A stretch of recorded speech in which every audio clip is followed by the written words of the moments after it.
everyone, to Life Captured episode 51. I want to take today's topic back to surrender, which is such a powerful topic.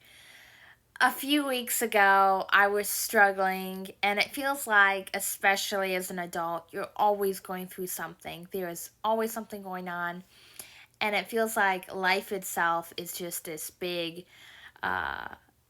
battleground, really, and you only get these little moments of peace here and there, and you just have to rely so heavily on God to really get through it. And I remember a point when I was praying and I said, God, I can't do this. And I remember saying to him, I surrender all this to you. My finances, my family, my friends, my job.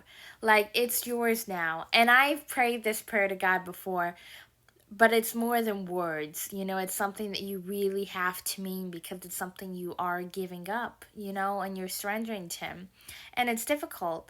And I remember saying to him, like, this is yours now. When I gave you my heart, when I became a Christian, when I surrendered my heart and my life to you, it was more than just that moment. It's forever. And I want you to be leading me. I want you to be in the driver's seat because I trust you and I trust your plan. And I can't do this. And I need you to be in control.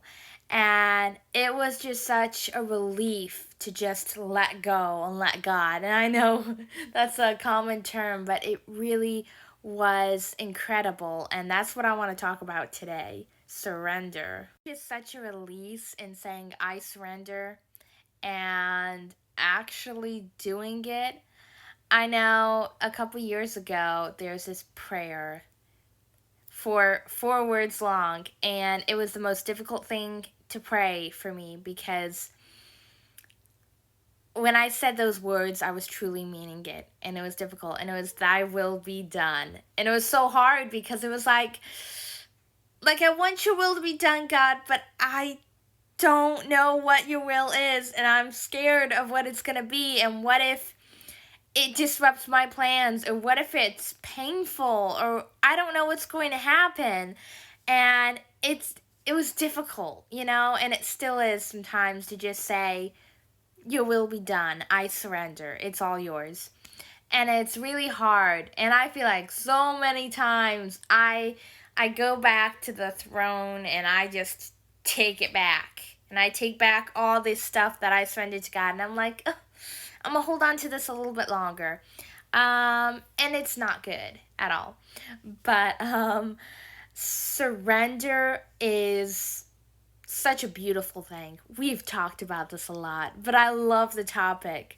But surrender is really stepping back where we're supposed to be, coming back here and saying, God,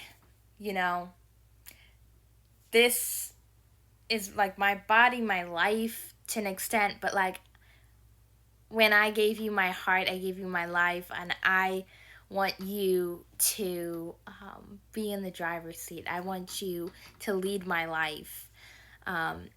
In church, I made a little note on Sunday that said, I don't just need a savior. God came in and he was my savior, and he delivered me, and when he died on the cross, and forgave me and all of this, he was my savior. But I made this little note that I need more than a savior with my relationship with God. I need him as my Lord as well, because he came in, he saved me, but now I need him to lead the way because I can't. I don't know where I'm going. I am going to make terrible decisions. I am going to slip and stumble and be imperfect, and I don't like that because I want to do everything right. I want to live by the book. I want to do everything exactly how I'm supposed to. But I have a sin nature because I'm still in this flesh. And so the only way to kind of get through life is with him being the Lord of my life, being in the driver's seat, directing my paths, telling me where to go, and me surrendering to His will. And those two together is just this beautiful medley. It's amazing. So takeaway from today is just continue to surrender. And if you feel like you can, step back and say, God, it's yours. Like my finances, my job, my family, my friends, where I live, my career, my future, all of it is in your hands. Do what you will with it. And I'm going to sit here. I'm going to wait for you to tell me where to go and what to do. And you'd be amazed at just where God will lead you. And so yeah, y'all have a great week and God bless you.